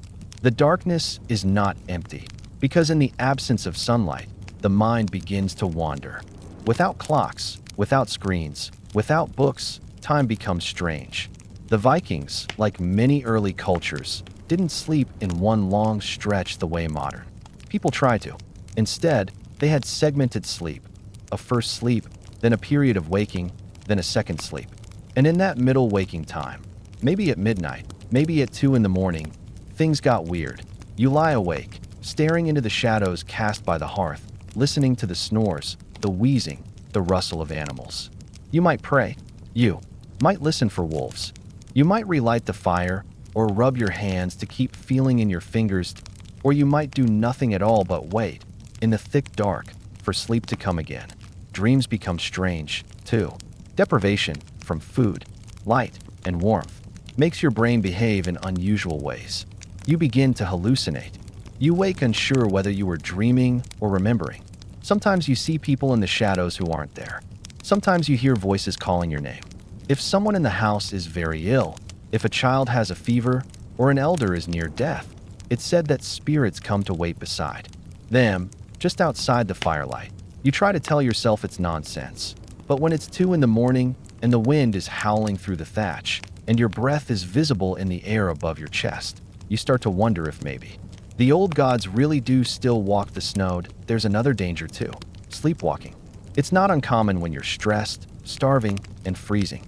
Someone might wander too close to the hearth in the night and burn their hand. Or worse, someone might open the door, just a thin wooden slab over a frozen threshold, and stumble outside into the white. You might not even notice they're gone until morning. There are no candles burning all night. Wax is rare, oil even rarer. Light is for work, not comfort. The hearth dims to embers after midnight. You rely on instinct, on memory, on the feel of wood underfoot. You know where your children are lying. You hope they haven't rolled too close to the fire. You hope the coals don't go out, because if the fire dies, you might not wake up. Many Viking homes had only one fire. Restarting it wasn't easy, especially without dry wood or kindling. Losing your fire meant losing your only true defense against the cold. That's why there was often someone assigned to stay awake through part of the night. Usually the eldest child or someone who couldn't sleep anyway. They feed the flames with bits of dried dung, leftover straw, or twigs, harvested from nearby trees and kept in a dry pile near the hearth. They sit, eyes red from smoke, whispering to themselves or muttering old prayers to Odin or Freya. Sometimes, people tell stories during the long, dark hours. Oral tradition was the only entertainment. Tales of great battles, family sagas, or mythic beasts like Jormungandr, the world serpent. But even stories can lose their charm when you've heard them for the 100th time, and your stomach twists with hunger, and you know there's still another 3 months of snow to come. Some people lose their minds entirely. Not loudly, not dramatically, but slowly. They become quiet, withdrawn. They stare into the fire and don't respond when spoken to. They forget things, where the kindling is, whether they ate that day, why their fingers hurt so much. When you sleep too little and starve too long, the mind stops protecting itself. This was known. The elders watched for it. If someone began talking to people who weren't there or stopped speaking entirely, it was taken as a bad sign. Winter has them, they might say. There were words for this in the old tongues, concepts that didn't translate easily. The closest we might call it is winter madness, a kind of deep seasonal despair that could drag a person down into permanent silence. And still, the world outside is quiet, not peaceful, just waiting. You go to sleep wondering if the snow will collapse the roof, or if the cold will slip between the logs and still your breath. You wake wondering if someone beside you has died in the night. And if you're one of the lucky ones, if you wake up at all, you rise into another gray morning of cold, hunger, and smoke, and the Viking winter grinds on. Because in this world, there is no comfort, only survival. Sleep is not rest. It is just another battle, one you fight every night, and most nights, you lose. We've talked about the cold, the hunger, the sickness. But now, let's talk about what was supposed to be your refuge, your last line of defense against the brutality of a Viking winter. The Longhouse.it was home. Shelter. Sanctuary.it was also a smoky, damp, overcrowded pit of disease, noise, and exhaustion. Imagine stepping inside after a day in sub-zero winds, dragging your half-frozen limbs across a threshold made of stone and packed earth. The moment you enter, your eyes begin to burn. The air inside is thick with smoke. Not the gentle curl of a wood fire. We're talking heavy, choking smoke that clings to everything. Your lungs, your hair, your clothes, your skin. There is no chimney. Just a hole in the roof that may or may not let smoke escape, depending on the wind. Sometimes the smoke lingers so low you have to stoop just to breathe under it. Children cough. Elders wheeze. Everyone smells like ash, but at least it's warmer, right? Warmer, yes, but not warm. The fire at the center of the longhouse, sometimes 2 or 3 if the structure is large enough, isn't just for heat. It's also where you cook, where you boil water, if you're lucky enough to have some, where you dry clothes that are soaked from snow and sleet, where you warm your hands until the feeling comes back into your fingers, or doesn't. The walls are made of timber, mud, wattle, and daub, whatever local material was available. The roof? Thatched grass, moss, turf. Nothing is truly insulated. Drafts cut through the seams. Wind whistles under the eaves. The fire fights back, but barely. And the smell? It's not just smoke. It's people. Dozens of them, crammed into a single space for months on end. There are no baths, no changes of clothes, no clean linen. You wear the same woolen tunic until it literally begins to rot against your skin. Children urinate in corners. Animals leave droppings on the floor. Meat, if you have any, is salted or smoked, but still gives off a pungent odor as it ages that you're always a little bit wet, always a little bit cold, always a little bit filthy, and you're never alone in a Viking longhouse. Privacy doesn't exist. Families live communally. There's no bedroom, no personal space, no your corner. If your neighbor snores, you listen to it. If someone argues, you hear every word. If someone dies, their body might remain beside you overnight, or for several days, wrapped in cloth, waiting for the ground to thaw. You might try to distract yourself with chores, but even those are grim. Chopping wood indoors, scraping animal hides with a bone tool, spinning wool with fingers too numb to feel the thread, stirring a pot of weak soup made from fish bones, turnips, and whatever dried herbs haven't gone moldy. Children whimper with hunger. Elders speak softly to themselves in old dialects. Someone curses as they slip on the wet floor near the doorway. And you're just trying to get through the day. When storms hit, the entire structure groans. Snow builds on the roof, threatening to collapse it. Wind pushes through the walls and lifts bits of thatch from above your head. You lie in your pile of straw, eyes open, watching the rafters sway and hoping the house holds. Some didn't. Every winter, some longhouses failed. Fire would catch in the roof. A beam would snap. A snowdrift would breach a wall. And suddenly, a family that had survived the famine, the cold, the sickness, was buried in ice and ash. The fear never left you. Not even when you were safe. Indoors, you feared the fire dying out. You feared disease. You feared raiders, though fewer came in winter. You feared a single bad decision, leaving the door ajar, using wet wood, burning all your dry straw, because it could mean death. And then there were the vermin. Mice, rats, fleas, lice. All of them loved the warm, damp interior. They nested in hay, crawled through your bedding, bit your skin in the night, spread illness. You scratched.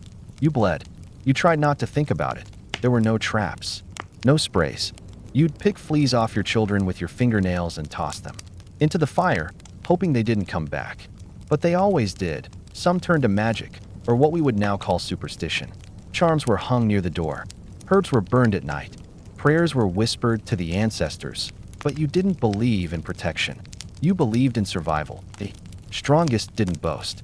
They stayed silent, worked hard, slept little, ate less, watched everything, knew that every action mattered, because the margin between life and death wasn't inches. It was atoms. And worst of all, there was no escape. You couldn't go outside for air. You'd freeze. You couldn't stay by the fire forever. Someone else needed the spot. You couldn't lie down for too long. The damp would stiffen your joints, and people would whisper that you were becoming soft. So you paced. You stirred. You cleaned. You fixed. You stitched. You burned your fingers on the pot. You fought for heat. You fought for breath. You fought for life. Every single day. And if you complained, there was no sympathy, because everyone else was suffering, too. That was Viking winter indoors. Not a cozy hearth. Not warm mead and friendly songs. Not safety.it was just less cold, less painful, and less dangerous than the world outside. But that didn't make it livable. Just survivable, but if you were lucky, if you were strong, if you never stopped fighting.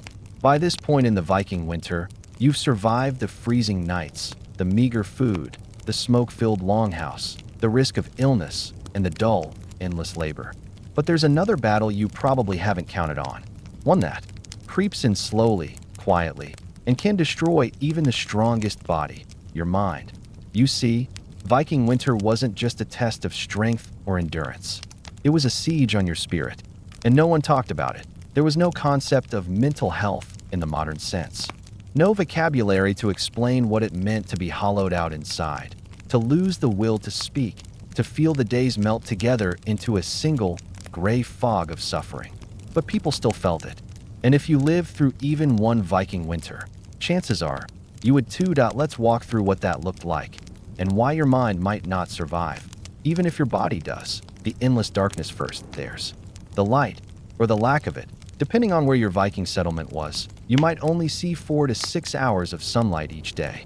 And even then, it wasn't sunlight the way we know it. It was pale, dim, filtered through overcast skies and falling snow. The rest of the time, darkness. Thick, silent darkness that no electricity. No street lamps. No glowing screens. Just the dull flicker of a tallow candle or the red-orange heartbeat of the hearth-fired AT. First, you try to keep busy. You work longer in the twilight. You talk more at night. You try to feel connected, but slowly, your body begins to change. Your sleep becomes fragmented. You don't wake up with the sun because the sun barely rises. You nap, then wake, then doze again. The natural rhythm of day and night blurs. Time becomes meaningless. You begin to forget what day it is, how long it's been since the last storm, when you last heard a bird sing or saw the sea without ice. The darkness doesn't scare you. It drains you. Isolation without silence. Now imagine being trapped in a room with 15 other people for 3 months. You're never alone, but you're also never at peace. Children cry, couples bicker, someone coughs again and again and again. There's always movement.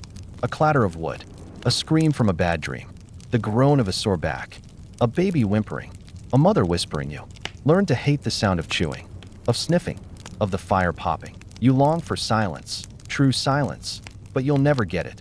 This constant noise, this sensory clutter wears on your nerves, and you can't get away. Even if you try to sneak outside for a breath of quiet, your breath might freeze in your nose. Your hands go numb in minutes. You step outside, and the wind cuts through your wool like it's paper, so you stay inside and simmer. Time becomes an enemy without clear days and tasks, without seasons to mark time, without books or clocks or even writing in many households.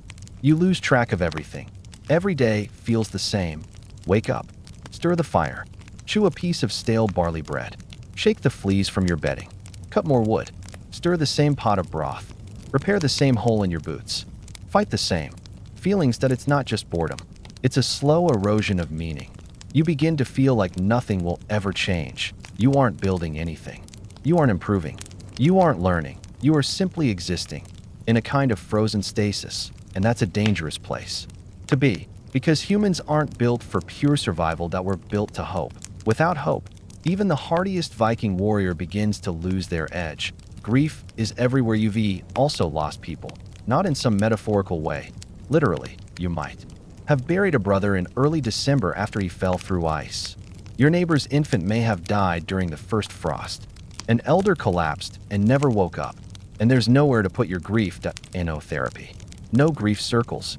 No soft music and gentle embraces. You cry, if you must, but mostly, you stay quiet. You keep working. You hold the pain in your chest like a hot coal and pretend it's not there, but it is. And over time, it changes you. You become harder, quieter, less willing to speak, less willing to trust. Or you break. Some Vikings did. We don't have records of what they called it, but there are stories of men who wandered out into the snow and never came back, of women who stopped speaking, of elders who refused food, of children who stopped playing, stopped smiling, and just faded. The winter took their bodies second. It took their minds first. The spiritual weight, and then there's the fear of the unseen. Vikings believed the world was filled with invisible forces, Ghosts, ancestors, spirits, trolls, the Draugr, the walking dead, who haunted the living when rituals weren't performed properly. You couldn't see these beings. But in winter, when the line between life and death thinned, you felt them. That creak in the roof beam? Was it snow? Or was it a ghost? That whispering sound at night? The wind? Or something else? You might burn herbs, carve runes, chant protective phrases, sleep with an axe by your bed, but still, the fear lingered. And that fear, layered over hunger, grief, and exhaustion, didn't just weigh on you, it crushed you. The breaking point, there is no single moment when your mind breaks in. Viking winter, that it's not dramatic, it's quiet. It's when you stop rising to stoke the fire, when you forget to feed the animals, when you don't react to someone screaming, when your hands move, but your eyes are empty, when someone has to speak your name twice before you hear it. That's when your body is still here, but you are not. That is when the Viking winter has claimed another soul. If you think the cold was just something to endure outside, you'd be wrong. The battle against the cold in Viking winter wasn't just out in the forest or on the icy trails. It continued indoors, every hour, every day. Because even inside, the longhouse, warmth was never guaranteed. In fact, it was one of the hardest resources to maintain. Food could be rationed, tools repaired, clothes mended. But fire? Fire required constant attention, constant gathering, and constant risk. Let's break down what this meant and why. Without heat, survival simply wasn't possible. The longhouse wasn't warm. It was less cold. The Viking longhouse was built to be sturdy, not comfortable. The roof was steep to handle snow. The walls were thick and insulated with turf, animal hides, or clay-mixed wattle. The floor was often dirt or packed mud. In the center of the house, there was an open hearth, a long trench filled with embers, and firewood, used for cooking and heat. There was no chimney. Smoke rose into the rafters, slowly escaping through a small hole at the top or leaking out through gaps in the thatch. On cold days, that meant the house filled with thick, eye-stinging smoke that clung to your skin, your clothes, your lungs. So, while the fire helped keep the temperature just above freezing in the room, it also meant breathing smoke day and night. Not ideal, especially for the elderly or children. Even more importantly, the fire had to be maintained. It could never go out. Fire was life. But fuel was limited. The only way to keep the hearth burning was with fuel. That meant wood. And not just any wood. Dry, seasoned wood burned better, produced less smoke, and lasted longer. Every family had to prepare during the fall, cutting, drying, and stacking firewood near the longhouse before the snow came. If they miscalculated or had a particularly bad storm season, they could run out by midwinter, and then you had to go get more. Through the snow, that meant walking into the forest, using dull iron axes to chop frozen trees, then hauling logs back by hand or sled. Often, these trips were dangerous. One slip on the ice, one twisted ankle, one wolf pack. That's all it took. Worse, once snow got deep enough, wood became scarce. Branches were frozen in place. Deadfall was covered, and people began to burn whatever they had, old tools, furniture, or even dried animal dung. Some settlements would send entire groups of men to gather fuel, hoping safety in numbers would help. Others simply stayed cold, night shifts by the fire because the hearth couldn't go out. Someone had to tend it all night. That meant rotating shifts. A teenager or an older family member might sit up through the dark hours, feeding in wood. Every hour or so, poking the coals, managing the smoke, and praying the wind didn't blow embers into the roof. If the fire died during the night, relighting it wasn't easy. There were no matches. You needed flint, dry tinder, and time. In freezing weather, fumbling with cold fingers for a spark could be the difference between life and hypothermia. Some families would bury embers in ash to preserve heat overnight, a trick passed down through generations. But it wasn't foolproof. Falling asleep on fire duty? It happened, and it cost lives. Heat inequality. Not everyone got warm. The hearth was central, but it wasn't big. People slept in rows, with the lucky ones closer to the flames and the rest shivering against the walls. Children and the sick were usually placed near the middle. Elders often volunteered to sleep farther away, stoically accepting the risk. The temperature difference in a single longhouse could be dramatic. Near the fire, you might be sweating. 10 feet away, you could see your breath. That meant some people got frostbite indoors. Layering helped. Viking families used wool blankets, fur, pelts, and straw bedding. But nothing truly stopped the cold. Every morning, you woke up with stiff joints, numb fingers, and sometimes a layer of ice inside your nose. And if the wind shifted during a storm, it could blow straight through the house's seams, making sleep impossible. Burn injuries, a common threat in modern homes. We take for granted that fire is separated from people. Not in the Viking longhouse. The hearth was open. Coals jumped. Children fell. Clothing caught. Burn injuries were shockingly common, especially among toddlers learning to walk. The embers were tempting. A quick stumble could lead to lifelong scarring or death. And if someone did get burned, treatment options were primitive at best. Cold water, herbal poultices, and hope. Infections were the real killer. A simple burn could turn fatal in days if not cleaned properly. Indoor air. Quality? None, with the fire always burning and no chimney to vent smoke. The air inside was thick. People breathed in soot constantly. Over time, this caused chronic coughing, lung infections, and what we now call respiratory disease. Eyes were red. Noses dripped. Children coughed at night. But no one had the option to escape it. Worse, the smoke didn't just affect breathing. It settled on food, bedding, tools, and even the walls. Everything smelled like ash. Everything tasted faintly burned. Still, the smoke had a strange benefit. It helped preserve food hanging from the rafters. Dried fish, strips of meat, and herbs were hung in the smoke stream to cure it. Oh, even the poison in the air was used as a tool. Because in winter, nothing was wasted. Firewood theft. A quiet Crimea as winter deepened and resources ran low. Desperation took hold. Some families, out of wood and unwilling to risk the forest, would sneak into nearby storage stacks to steal logs. This wasn't usually punished publicly. There were no prisons, just whispers, accusations, sometimes retaliation, but everyone knew. Running out of firewood could kill a child. So people took chances. Some communities had rules about sharing fuel in emergencies. Others didn't. And in isolated farms, alone in the wilderness, no one heard the argument when a neighbor found someone stealing from their pile. Only the silence afterward. Final thought. Fire wasn't comfort. It was control. Today, we think. A fire is cozy. Something to gather around with hot drinks. A source of warmth and peace that in Viking winter. Fire was not comfort. It was control. It was the single, fragile barrier between your family and death, and every minute of every day. That fire had to be protected, fed, watched, and respected. Without it, there was no food, no warmth, no light, no life. When people imagine surviving in Viking times, they often focus on the cold, the food, or the violence. But there's another, quieter enemy that crept in after the snow had settled and the fire was burning low. Boredom. And worse, psychological. Strain. Viking winters weren't just physically brutal. They were mentally exhausting.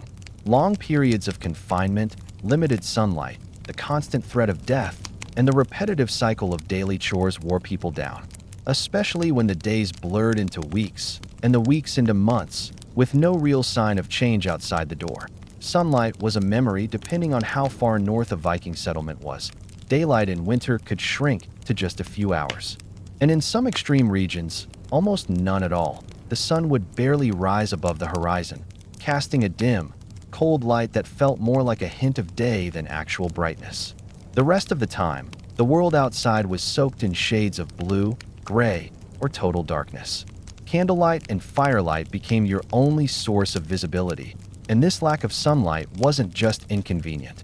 It was depressing. Modern science knows how vital sunlight is to human mental health. It regulates sleep cycles, hormone production, and even mood. People in Viking times had no such understanding, but they still felt the effects. Lethargy, sadness, irritability, fatigue, all part of a condition we now call seasonal affective disorder, SAD. They didn't have a name for it, but they knew it existed. Every day felt the same inside the longhouse. The routine rarely changed.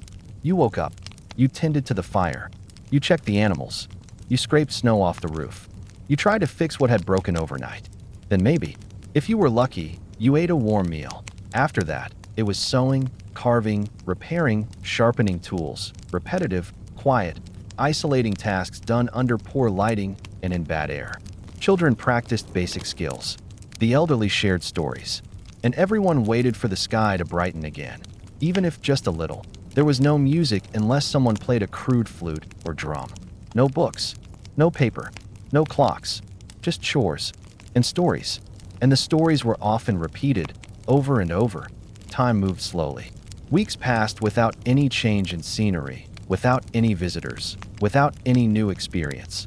This kind of monotony affected everyone, especially the young. Kids grew up fast, but trapped for Viking children, winter wasn't playful. It was restrictive. They couldn't run outside freely or play for hours in the woods. Snow and ice made everything dangerous. Falling through thin ice or getting lost in a storm could be fatal. Instead, they stayed inside, crammed together with family. They were expected to help, spinning thread, mending gear, feeding animals, carrying water. There was little room for leisure or imagination. Children who asked too many questions or acted restless were told to be quiet. Their mental energy, like everyone else's, was slowly drained. The longhouse was not a place for emotional growth. It was a place for survival. And childhood passed quickly. Arguments and isolation put too many people in a small, smoky space for too long, and tensions rise. Arguments were inevitable between siblings, between spouses, between parents and children, even between friends. Sometimes over food, chores, or space. Sometimes over nothing. There was no privacy, no personal space. If someone was grieving a death, there was nowhere to retreat and cry. If someone needed quiet, they had nowhere to go. And if someone had a mental breakdown, we don't know. But given how many modern people struggled during lockdowns or long winters with all the benefits of technology, imagine doing it without any of that, while starving, freezing, and worried you won't live until spring. For some, this psychological pressure was worse than hunger. Rituals and religion filled the void. To cope with this bleak sameness, Viking families leaned heavily on rituals. Religious practices became a kind of structure. People told stories of the gods, repeated old legends, and conducted ceremonies, even small ones, to bring meaning to the day. Offerings were made to household spirits. Food was left out for ancestors. Candles were lit in hopes of light returning. These actions gave people a sense of control in a world where they had very little. It didn't change the cold, but it reminded them they were part of something bigger, a cycle that included their family, their ancestors, and their gods. This kind of spiritual grounding likely helped people hold on to hope, especially when everything else felt like it was falling apart. Mental illness went untreated and unnamed. There's no word in Old Norse for depression as we know it. But symptoms of it almost certainly existed. Withdrawal, sadness, loss of appetite, fatigue, and hopelessness. People may have thought someone was cursed or touched if they acted differently. Mental illness was interpreted through a spiritual or mystical lens, not as something to be treated, but as something to be endured or feared. And so, those suffering mentally were often isolated even more, not out of cruelty, but because no one knew how to help. Imagine the psychological toll of watching family members die, knowing you can't feed your children, or believing that the gods had abandoned you, all while confined in a room where you couldn't breathe freely or sleep deeply. There were likely many winter deaths that weren't caused directly by cold or hunger, but by despair, the psychological cost of survival. Here's the truth.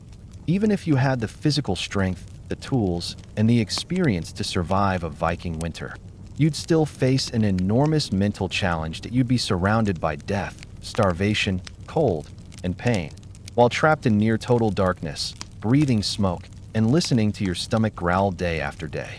You'd lose your sense of time, your sense of self. You'd feel smaller, weaker, and more helpless than ever before, and you wouldn't be alone in that feeling. Everyone around you would be silently enduring their own psychological burdens, too. Some with resilience, others barely holding on. That's the part of Viking life that rarely gets mentioned in the sagas. They talk about the battles, the voyages, the feasts, but not the long, quiet, painful hours of just waiting for winter to end. In the Viking winter, survival revolved around one glowing centerpiece. The fire.it was the beating heart of every longhouse, the only true source of light, heat, and cooked food. It was where families gathered, huddled close, sharing warmth, stories, and silence. Without fire, winter meant death. But fire was no passive protector. It was temperamental, dangerous, and demanding. You had to serve it, maintain it, and, most importantly, fear it, because while fire could keep you alive, it could also be the thing that killed you and your entire family before you had a chance to scream. Fire wasn't optional. Ever.in. Viking homes, especially during winter, fires burned around the clock. Not just for comfort, but necessity. The fire heated the air, melted snow for drinking water, dried wet clothing, and preserved food. More importantly, it prevented the kind of cold that stopped circulation, blackened fingers, and numbed minds. But the fire didn't maintain itself. Someone, usually a woman, elder, or older child, had to constantly tend it. That meant waking up throughout the night to feed it more wood, stoke the coals, or relight dying embers. If the fire went out during a freezing night, it wasn't a minor inconvenience. It was a crisis. Matches didn't exist. Lighters didn't exist. Starting a fire from scratch in the dark with numb hands and primitive tools could take hours. If it was even possible. So, you guarded your flame like it was gold. Because in winter, it was worth more than gold. Smoke, the price of warmth in modern homes, smoke is a mistake. In a Viking longhouse, it was a fact of life. Longhouses rarely had chimneys. Instead, the smoke from the central hearth slowly filtered out through a smoke hole in the roof, or sometimes through cracks in the timbers. That meant it lingered in the air, especially during still, windless nights. Breathing in smoke for hours a day, every day, was a normal part of life. Your eyes would burn. Your lungs would feel heavy. You would cough, especially children, who were closer to the ground and more affected. Today, we understand the dangers of smoke inhalation. Chronic exposure can lead to respiratory problems, lung infections, and weakened immune systems. Back then, it was just the cost of survival. You wanted to live through the cold? You learned to live with smoke. The ever-present risk of burning everything down, but smoke was the least of your worries. The real fear was fire getting out of control. Longhouses were built primarily of wood. Walls, beams, floors, furniture, all dry and flammable. Roofs were often thatched with straw or covered in turf. And every day, that entire wooden structure was warmed by an open flame, often within inches of flammable items. A gust of wind, a misplaced log, a spark landing in the wrong pile of dried moss or hay, and your entire home could be engulfed within minutes. And during winter, when everything was dry and brittle and people were packed close together, a house fire didn't just mean property loss. It meant mass death. Imagine you're asleep. The fire sparks. The smoke fills the air. But you're already used to breathing smoke, so you don't wake up. The flames crawl up the beams. The roof collapses. And there's no fire department coming. No running water. No escape. People died this way. Entire families, entire villages, lost to the very thing they relied on to survive. Firewood. A constant chore to keep the fire going. You needed fuel. Lots of it. That meant firewood, which had to be chopped, dried, stacked, and protected from snow. Gathering firewood wasn't a one-time job. It was a daily burden. And in winter, it got harder. Trees were frozen. Snow covered fallen limbs. Everything was heavier, icier, more dangerous. That a person could freeze or injure themselves just trying to collect a few logs, and running out of firewood wasn't rare. If your supply got wet, stolen, or simply miscalculated, you could be left with nothing to burn but your own furniture. Yes, that happened. When times got desperate, people pulled apart chairs, tools, even sections of wall to feed the fire. Because staying warm now was more important than having a chair later. Cooking, a risky necessity. Every warm meal came with a risk. Cooking over an open flame in a cramped longhouse wasn't exactly safe. You had to balance pots on stones, stir, boiling stews by hand, reach close to flames without protective gloves, and handle live embers. Burns were common. And remember, in the Viking Age, a minor burn could become infected and kill you. Children often helped cook, and they were especially vulnerable.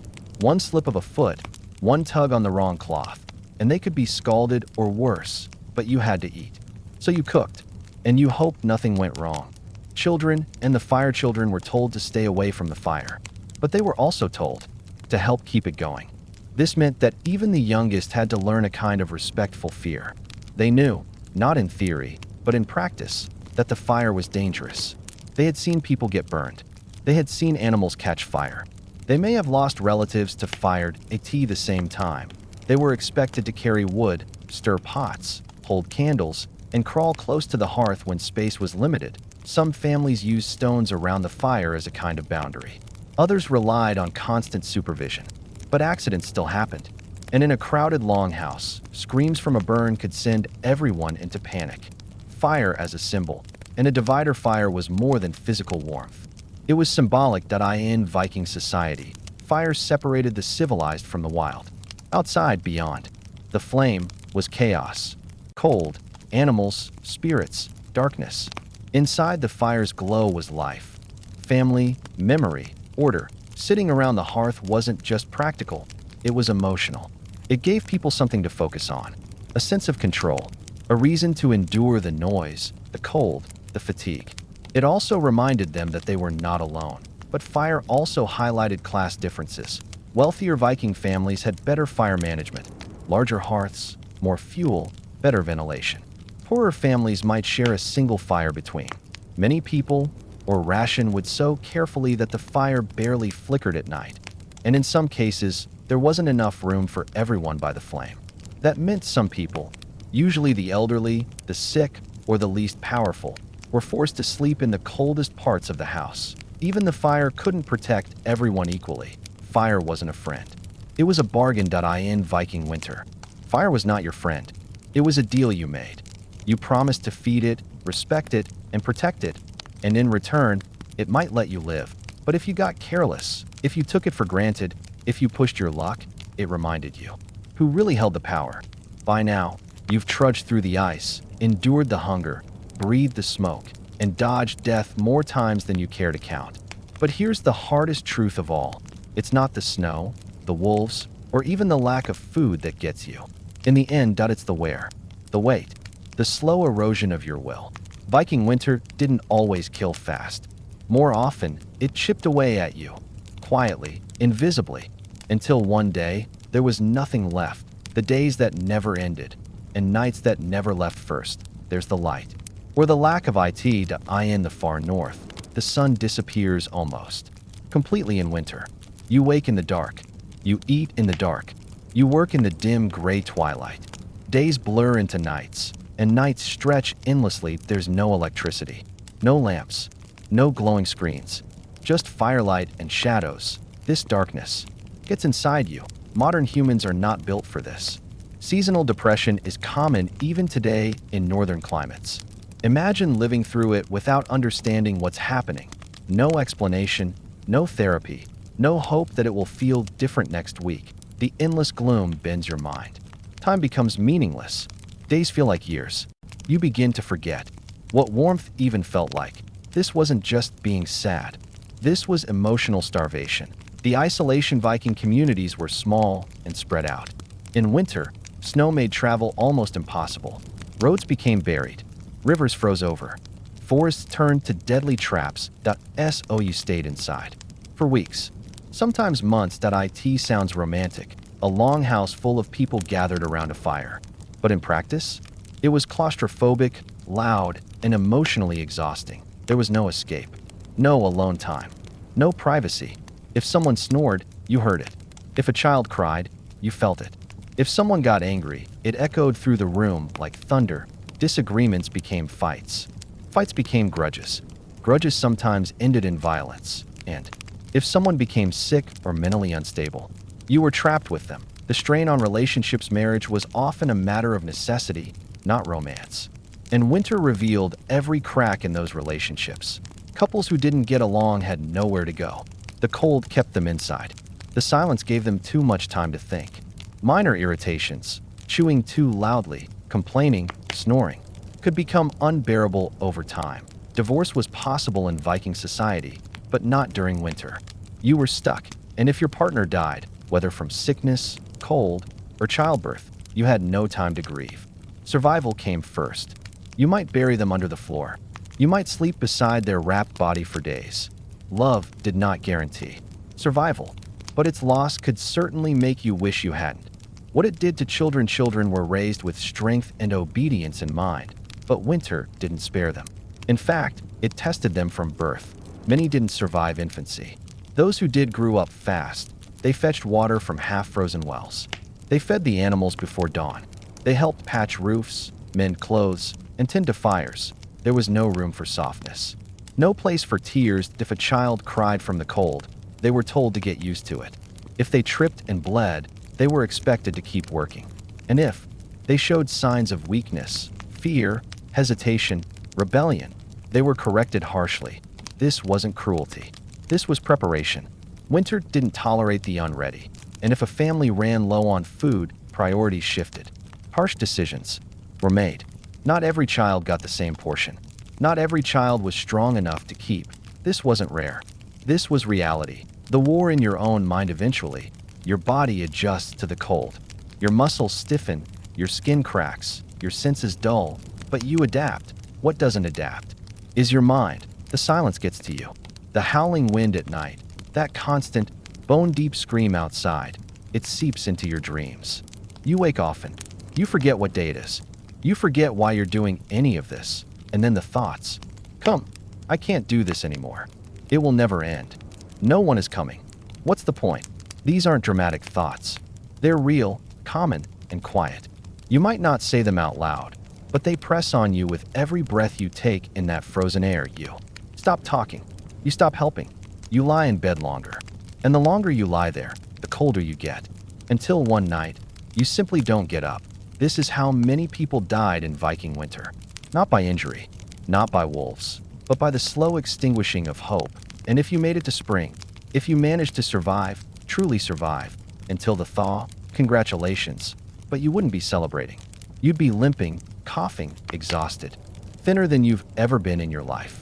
You'd be missing a cousin, or a neighbor, or a child. The longhouse would feel emptier. The fire would still burn, but it would not warm the space where those voices used to be. You might feel joy, yes, but it would be muted, cautious, because you'd know what's coming again in just a few months. And next time, you might not be so lucky. Final thought. So, would you survive a Viking winter? Not just for one night, not for a week, but for the full, brutal stretch of darkness, ice, hunger, and loss. Would your body hold up without modern medicine? Would your mind hold up without modern comforts? Would your spirit hold up when all the light is gone? That's what Viking winter tested. Not just your strength, your everything.